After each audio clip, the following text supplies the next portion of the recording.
Hello friend, आप सभी का आपके अपने यूट्यूब चैनल ब्राइट बुद्धि में आप सभी का स्वागत है। तो हम SCERT बिहार बोर्ड के क्लास 10th ज्योग्राफी की बुक में आज हमारा टॉपिक्स है खनिज एवं ऊर्जा संसाधन, जो एग्जाम की दृष्टि से बहुत ही महत्वपूर्ण क्लास है। ये तो बहुत ही महत्वपूर्ण क्लास है, जिसमें से आज हम इसमें से पढ़ेंगे खनिज संसाधन, खनिज एवं ऊर्जा संसाधन। वीडियो अच्छा लगे तो लाइक कमेंट शेयर जरूर कीजिए अपने हित में दोस्तों के साथ। और ये बहुत इंपॉर्टेंट क्लास है, खनिज एवं ऊर्जा संसाधन, जो अक्सर एग्जाम में पूछ ले जाते हैं। तो आप इसे बार बार पढ़ सकते हैं, रिवीजन कर सकते हैं। और वीडियो के बारे में आप कमेंट जरूर कीजिए कि और क्या बेहतर किया जाए। चलिए शुरू करते हैं। खनिज संपदा की उपलब्धता किसी भी क्षेत्र के आर्थिक विकास का एक सूचक होता है ना। क्या है कि खनिज संपदा जो होती है, खनिज संपदा की उपस्थिति किसी भी क्षेत्र के अधिक विकास का सूचक होता है। बिहार विभाजन के बाद खनिज उत्पादन क्षेत्र झारखंड में चला गया, अर्थात जो भी खनिज का संपन्न क्षेत्र था, ये विभाजन के बाद बिहार का अधिकतर हिस्सा झारखंड के पास चला गया और बिहार राज्य खनिज संपदा से लगभग खाली हो गया। अब यहाँ देश के खनिज संसाधन का भंडार 1% है। कितना? मात्र 1% से भी कम है। चूना पत्थर पाइराइट ही दो ऐसे खनिज हैं। तो बिहार में कौन से पाए जाते हैं? तो चूना पत्थर और पाइराइट ही दो ऐसे खनिज हैं जो पाया जाता है, जो यहाँ पर्याप्त मात्रा में उपलब्ध है। इसके अतिरिक्त यहाँ पे बॉक्साइट, क्वार्टजाइट और फेल्सपार, मैग्नेटाइट आदि थोड़ी बहुत मात्रा में संचित हैं। 2005 और 6 में खनिज संपदा से बिहार को 96.38 करोड़ रुपए का राजस्व प्राप्त हुआ था। बिहार के खनिजों को निम्नलिखित वर्गों में रखा जा सकता है। तो पहला वर्ग होगा धात्विक खनिज या मेटेलिक मिनरल्स। इसके अंतर्गत बॉक्साइट, मैग्नेटाइट और सोना अयस्क आते हैं। बॉक्साइट का भंडार बिहार में 1.5 हजार मीट्रिक टन है। ये गया, जमुई, बांका जिले में मिलता है। मैग्नेटाइट पत्थर का कुल भंडार 0.59 हजार मीट्रिक टन है और ये बिहार के पहाड़ी क्षेत्र में मिलता है। सोना अयस्क यहाँ बहुत अल्प मात्रा में दक्षिणी बिहार की नदियों के बालू के रेत के साथ मिलता है, जिसमें सोना धातु की मात्रा 0.1 से 0.6 ग्राम प्रति टन प्राप्त है। सोना अयस्क का कुल भंडार 128.8 मीट्रिक टन। बिहार में इसका वाणिज्यिक उत्पादन नहीं होता है।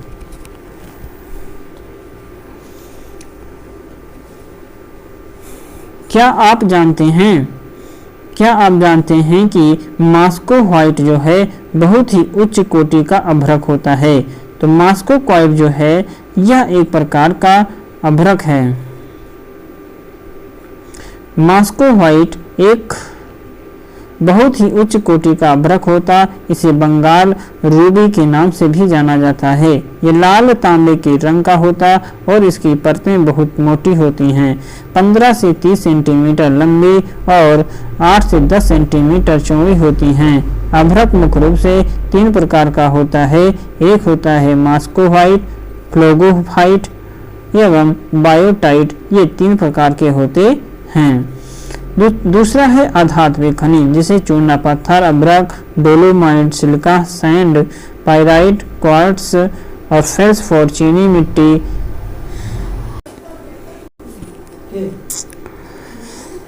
अधात्विक खनिज चूना पत्थर, अभ्रक, dolomite, silica, sand, pyrite, quartz, feldspar, चीनी मिट्टी, स्लेट एवं सोरा जैसे आधात्विक खनिज भी यहाँ मिलते हैं।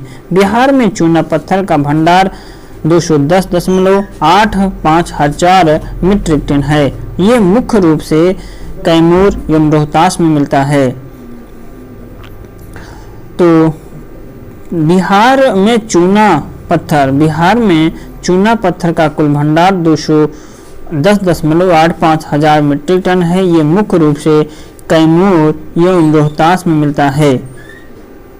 इसका वार्षिक उत्पादन 260 लाख टन और इसका उपयोग मुख्य रूप से सीमेंट उद्योग में कच्चे माल के रूप में होता है। इसे घरेलू उपयोग में भी लाया गया। अभ्रक का कुल भंडार 60.35 हजार मैट्रिक टन है और ये झारखंड से संलग्न क्षेत्रों में पाया जाता है।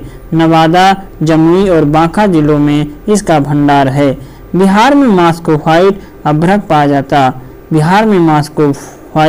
अभ्रक पाया जाता है।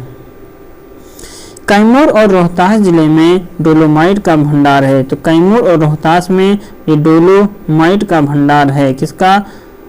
डोलोमाइट का। इसका कुल संचित भंडार बिहार में 180 हजार टन सिलिका सैंड मुख्य रूप से मुंगेर जिलों से प्राप्त होता है।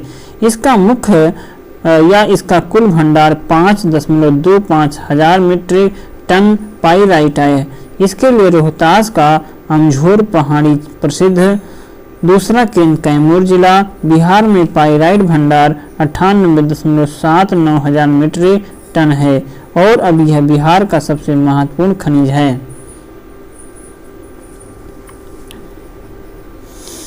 गया, नवादा, मुंगेर, बांका जिला में क्वार्ट्ज की खानें हैं। यह एक कीमती पत्थरों में से एक है। बिहार में इसका कुल भंडार 10.83 हजार मीट्रिक टन है। बिहार में कुछ मात्रा में फेल्सपार जो लगभग 5000 मीट्रिक टन उपलब्ध है। यह भी एक कीमती पत्थर है जो कि दक्षिण जिलों से प्राप्त होती है।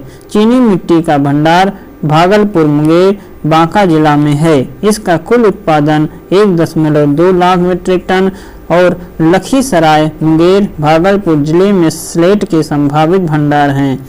इसका कुल भंडार 4 लाख घन मीटर से कुछ अधिक है।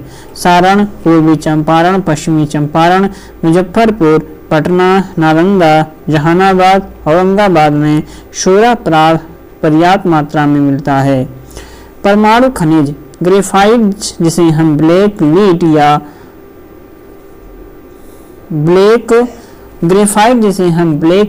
या प्लम-गो के नाम से भी जानते हैं।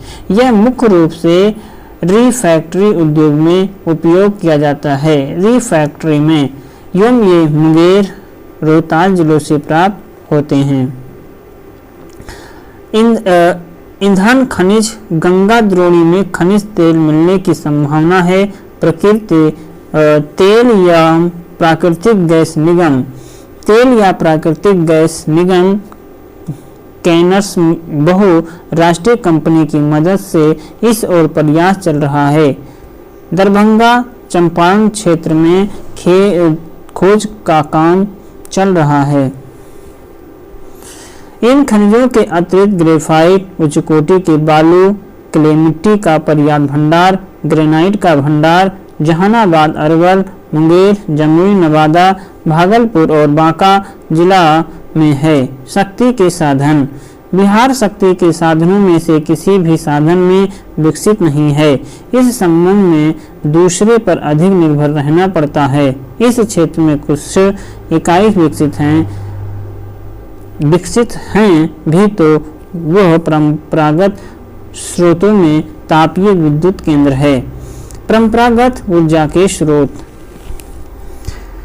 परंपरागत ऊर्जा स्रोतों में बिहार में कई तापीय विद्युत केंद्र हैं। इनमें कहलगांव, कांटी और बरौनी तापीय विद्युत केंद्र प्रमुख है। कहलगांव सुपर थर्मल पावर की उत्पादन क्षमता 840 मेगावाट है और यह केंद्र के द्वारा प्रायोजित NTPC के अधीन कार्य करता है। भविष्य में इसकी क्षमता 1500 मेगावाट करने की योजना है।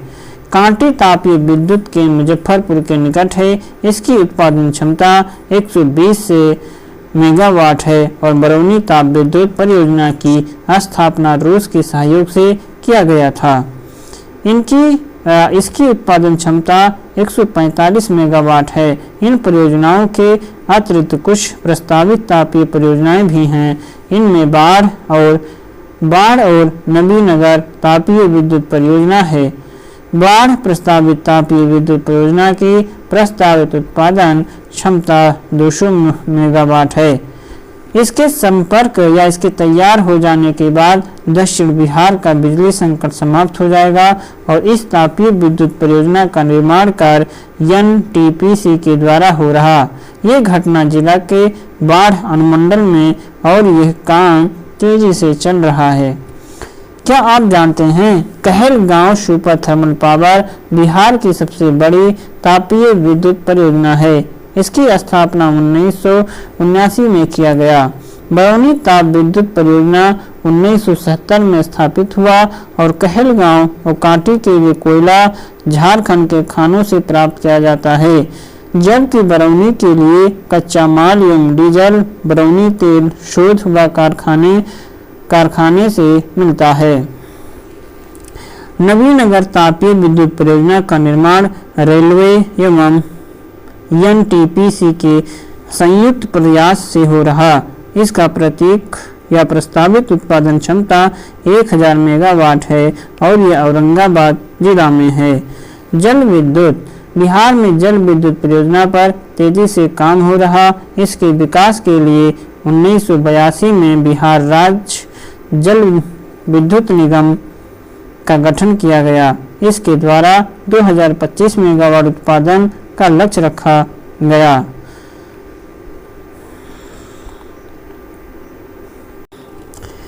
डेहरी जो रोहतास जिला में स्थित पश्चिमी सोन परियोजना, वारुण जो औरंगाबाद जिला में, पूर्वी सोन लिंक नहर, वाल्मीकि नहर पश्चिमी चंपारण और कटैया परियोजना जो है, ये चारों परियोजनाएं बीएचपीसी के अधीन संचालित हैं, जिनसे मात्र 14 और 44.10 मेगावाट जल विद्युत उत्पन्न होता, जो क्रमशः 6.60, 3.30 और 15 और 1.20 मेगावाट है। कैमूर और एवं औरंगाबाद जिलों में बीएचपीसी के अधीन कई प्रस्तावित जल परियोजनाओं पर काम चल रहा। इसके अतिरिक्त 6 निर्माणाधीन जल विद्युत परियोजनाएं भी हैं।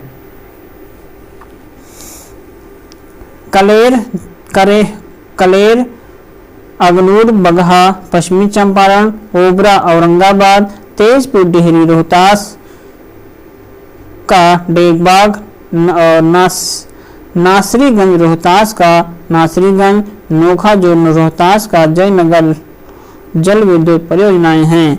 गैर परंपरागत ऊर्जा स्रोत बिहार में गैर परंपरागत एवं नवीकरणीय ऊर्जा की भारी संभावनाएं मौजूद हैं। बहुत हद तक जल, बायोगैस ऊर्जा, सौर ऊर्जा, पवन ऊर्जा के द्वारा ग्रामीण क्षेत्रों में ऊर्जा की आवश्यकता की पूर्ति हो सकती है। बिहार में नवीकरणीय ऊर्जा विकास अभिकरण को राज्य में ऊर्जा के गैर पारंपरिक स्रोतों के जरिए दूरस्थ गांवों के विद्युतीकरण तथा नवीकरणीय ऊर्जा कार्यक्रम के विकास के लिए नोडल एजेंसी बनाया गया। बिहार में 92 संभावित स्थलों की पहचान की गई, जहां लघु जल विद्युत परियोजना को विकसित किया जा सके, जिनकी कुल क्षमता 46.1 मेगावाट है और बिहार में यह उत्पादन योजना समेत बायोमास आधारित विद्युत परियोजनाओं की स्थापना के द्वारा 200 मेगावाट बिजली उत्पादन की क्षमता मौजूद है। पवन ऊर्जा आधारित विद्युत परियोजनाओं की स्थापना उपयुक्त संभावित स्थलों की पहचान के लिए राज्य की नोडल एजेंसी चेन्नई के सहयोग से पवन संसाधन आकलन का क्रम हाथ में लेने के प्रयास में है।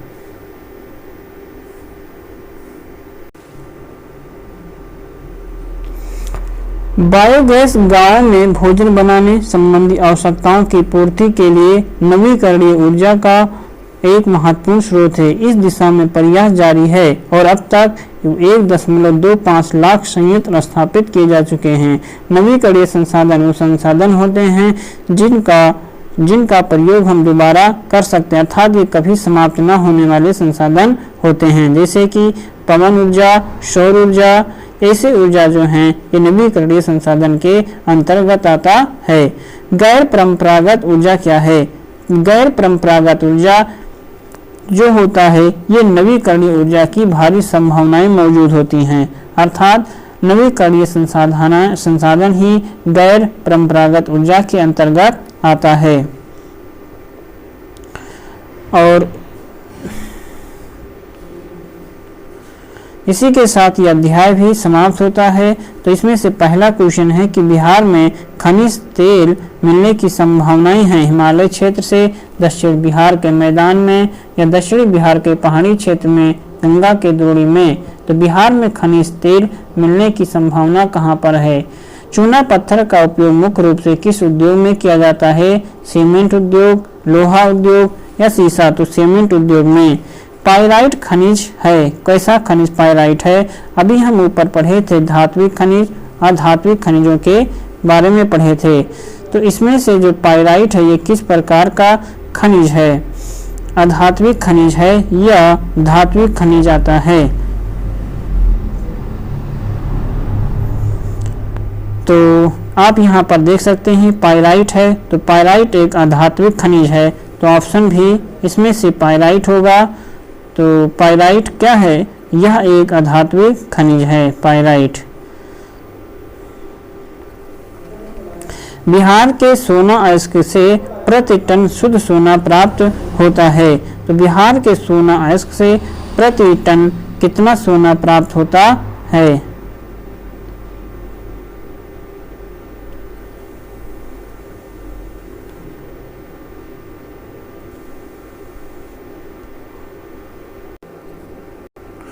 तो बिहार में कितना सोना? तो सोने के बारे में यहाँ पर दिया हुआ था कि जिसमें सोना जो होता है धातु की कुल मात्रा का कितना, देखिए यहाँ पे जिसमें सोना कितना प्राप्त होता है, जिसमें सोना की धातु जो होती है 0.1 से 0.6 ग्राम तक, 0.1 से 0.6 तक, 0.1 से 6 तक। तो ये कहलगांव तापीय विद्युत परियोजना किस जिला में स्थित है? तो ये कहलगांव, अभी ये भी मैंने ऊपर ही क्या किया था, अंडरलाइन किया था कहलगांव के बारे में। तो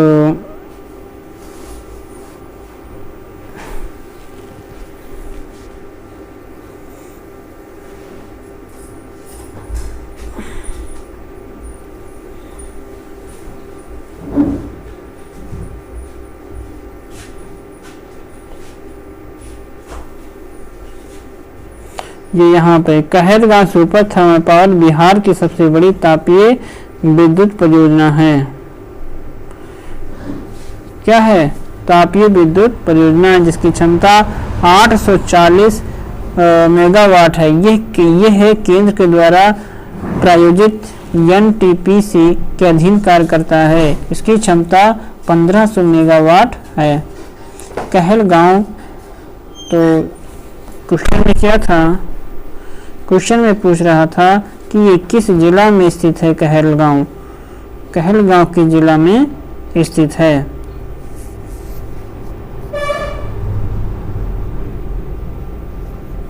तो ये बरौनी तापीय विद्युत केंद्र है। कहाँ पर है? तो ये बरौनी में है। तो बरौनी, कहलगांव कहाँ पर? बरौनी। तो बरौनी तो इस ऑप्शन में है ही ना।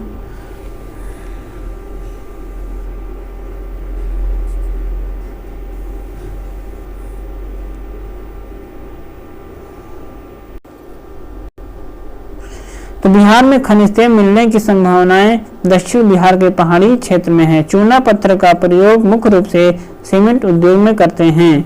पाइराइट होता है, ये अधात्विक खनिज के उदाहरण हैं। बिहार के सोना अयस्क से प्रति टन सोना, शुद्ध सोना प्राप्त होता है 0.1 से 0.6 ग्राम तक। कहलगांव तापीय विद्युत परियोजना किस जिला में स्थित है? ये भागलपुर में स्थित है।